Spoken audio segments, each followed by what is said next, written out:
And so I wanted to cover one last topic here. I just want to add my 2 cents to this revelation that Jordan Peterson has recently checked himself into rehab for addiction to some kind of anti-anxiety med.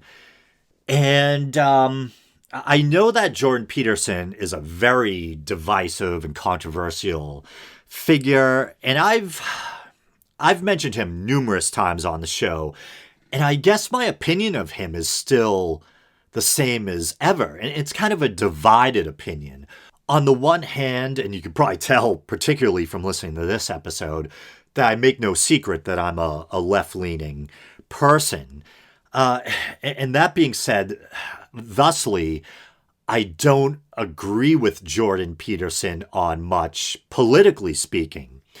But at the same time, I am fascinated by his psychology lectures.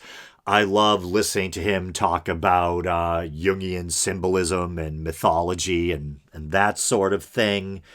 So he's not someone like Dinesh D'Souza, who I have this outright disdain for. And to be honest, I don't take any joy or experience any schadenfreude at the knowledge that Peterson is in rehab and struggling with addiction. And to be honest, I can really kind of sympathize or empathize with someone, who's wrestling with something like depression or anxiety and who knows what's like to try to battle those conditions with medications. In fact, I almost didn't record an episode this weekend because I'm dealing with trying out yet another medication for my constant migraines and depression.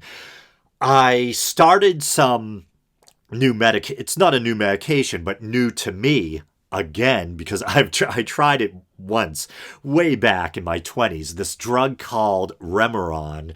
The generic name is mirtazapine. And it's an antidepressant that's also supposed to be good for nerve pain and possibly migraines, which is why I asked my neurologist if I could try it. And I quickly realized why I stopped taking it in the first place. It makes me incredibly groggy or sleepy, vivid dreams / nightmares, sleep paralysis. So I already decided that I am not going to take it any longer. And the reason why I almost didn't record a show this weekend is because the stuff had me sleeping like 14 hours a day. So, I can sympathize with Jordan Peterson and, feeling like you have to take a medication to help with something like anxiety or depression. And in fact, I used to find Jordan Peterson's attitude towards psychiatric medications, or antidepressants very refreshing, especially for someone who's viewed as being somewhat on the right. I think the right has kind of claimed Jordan Peterson, and he does often say things that appear to be kind of right-leaning or anachronistic. But I remember how he used to speak out very openly about how, and kudos to him, because I think sometimes people think that suffering from something like depression or anxiety, that makes you weak. Having to resort to a medication, that somehow makes you weak. Which in my view, having depression or anxiety, and this is kind of, I'm paraphrasing, but in Jordan Peterson's words, it doesn't make you any weaker than, say, someone who has diabetes or any other ailment. Everyone's got some kind of ailment, even someone that you might view as being, seemingly perfect or really strong or macho or whatever. Every human being has some kind of ailment, no matter, whether it be small or big or whatever. So for him to openly talk about how he himself, I thought it was pretty brave and really honest to be able to talk openly about his own struggle with depression and about how he used to say he couldn't see himself ever not taking an SSRI, a selective serotonin reuptake inhibitor, and that he didn't think anything was wrong with that, and how he believed that depression was something that was genetic in his family tree. And his daughter wrestled with it too. And his daughter used to talk openly about how much she valued antidepressants and how much they could do for a person struggling with depression. And I think where people have kind of gone for the jugular, some people in this instance, where we found out that Peterson is in rehab for addiction to an anti-anxiety med, is that some people are saying, aha, hypocrite. Because at some point, both Peterson and his daughter, Michaela, I think is her name, kind of did a bit of a 180 where they both embraced this kind of curious carnivore diet. And I think Peterson said his daughter was the first to embrace this, and he saw what it did for her, and then he embraced it. And he said that this carnivore diet, I think it's nothing but meat and some leafy greens, and that completely, almost miraculously, got rid of all of his ailments, including kind of behavioral health issues, depression, anxiety. It had gotten rid of all of that. So now, in light of this news, people are saying, kind of, oh, wow, what a hypocrite. I guess that meat eater diet didn't work out so well now, did it? Now, proponents or defenders of Peterson are saying, give the guy a break. He found out that his wife was dying of cancer. And, he just, that broke him and he needed something, And thankfully it turned out that his wife has, that she pulled through. And I think she's in the clear now. But things weren't looking good for her for a while there.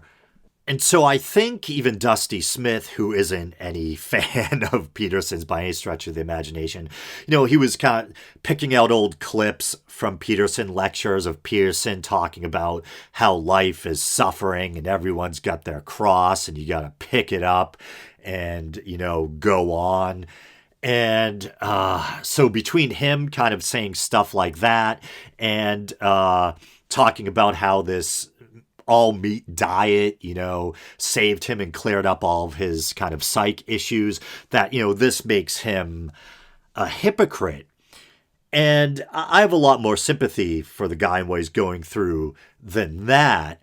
And I would say, I don't know if the guy's a hypocrite. I don't know if I'd go as far as that. Although I think, yeah, I mean, hey, if we're trying to be as honest as possible here, you could say, this guy was saying there's an all-meat diet that clears this stuff up.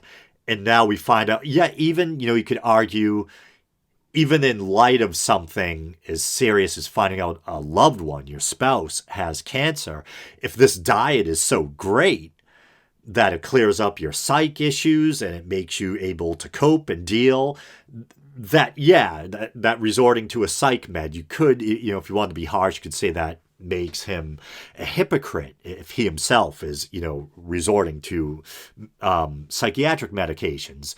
But I would say more that I think where he was before, in the past, how open and honest he was, and his daughter for that matter, about their struggles with depression and how it doesn't make you weak to take psych meds and how much they can improve your life, that was very good stuff. And I think that 180 they did was kind of irresponsible, especially for him being a practicing psychologist and a psychology professor, that for him and his daughter to say that there was this miraculous kind of seemingly too good to be true meat diet that could take care of your psychiatric issues and get you off of meds, yeah, that was kind of irresponsible.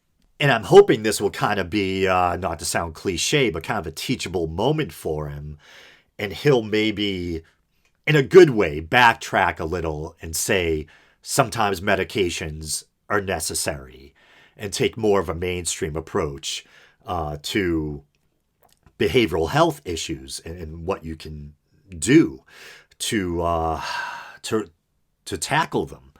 And just had a bit more context. I was watching a controversial YouTuber last night, I think it was, this guy, Vegan Gains, who, in my opinion, sometimes can be too harsh. And he went as far as making fun of Michaela Peterson's child. And I did not think that was right at all.